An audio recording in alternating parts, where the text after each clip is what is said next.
Assalamualaikum warahmatullahi wabarakatuh. Halo semuanya, perkenalkan kami dari kelompok 12. Sebelumnya perkenalkan nama saya Natasha Putri.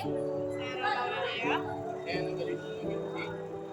Jadi di sini kami akan membahas tentang cara mengatasi kemalasan dalam belajar. Selanjutnya mari kita simak pembahasan dari Noro dan Hanaga.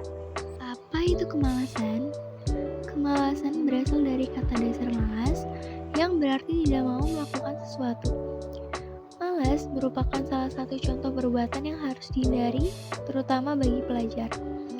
Kemalasan belajar dapat menyebabkan rendahnya kualitas sumber daya manusia yang sangat dibutuhkan di masa depan. Ada beberapa langkah yang dapat dilakukan untuk mengatasi kemalasan belajar. Yang pertama, menentukan tujuan. Kamu bisa tulis daftar keinginan kamu. Pilih salah satu yang paling kamu inginkan dan kamu impikan. Tujuan yang kamu buat yang ada kaitannya dengan dunia belajar. Misalnya, kamu ingin mendapatkan nilai bagus. Atau jika nilai bagus tidak mampu menggetarkan semangat kamu bisa membuat tujuan lain kok. Selanjutnya, membuat jadwal belajar. Kamu bisa menentukan kapan dan jam berapa kamu bisa memulai belajar.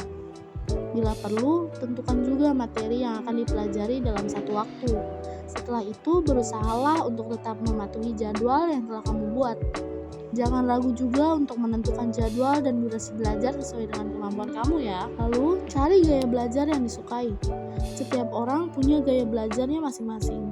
Ada yang gaya belajarnya sambil mencoret-coret buku, atau ada juga yang sambil mendengarkan musik juga sambil memakan camilan. Menerapkan gaya belajar yang disukai akan membuat materi pelajaran lebih mudah dipahami dan membuat semangat belajar meningkat. Ciptakan suasana belajar yang nyaman. Sebaiknya tempat yang dipilih tersebut juga membantu kamu untuk bisa fokus belajar dan tidak terganggu oleh hal lainnya. Misalnya kamu merasa nyaman dan tenang di dalam kamar karena tidak ada orang lain yang keluar masuk, maka bisa dilakukan di ruangan tersebut. Lalu ambil jeda istirahat, waktu untuk istirahat dulu supaya pikiran kembali segar dan rasa malas hilang. Setelah itu barulah mulailah untuk belajar. Ambil jeda istirahat. Anda mungkin merasa terlalu lelah dengan aktivitas di sekolah dan kegiatan belajar lainnya.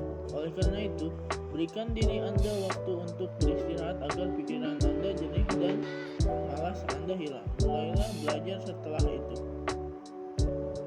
Membuat kelompok belajar. Ajak beberapa teman untuk membuat kelompok kecil. Belajar kelompok biasanya efektif untuk menghilangkan kemalasan dan menumbuhkan semangat.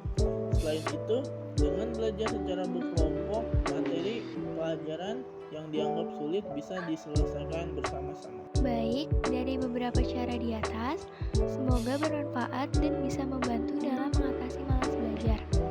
Jika cara agar tidak malas belajar seperti yang dijelaskan di atas dilakukan dengan komitmen dan motivasi tinggi, maka prestasi terbaik bisa dicapai. Lingkungan yang kondusif dan fasilitas sekolah yang lengkap juga ikut meningkatkan motivasi belajar siswa sehingga rasa malas akan hilang.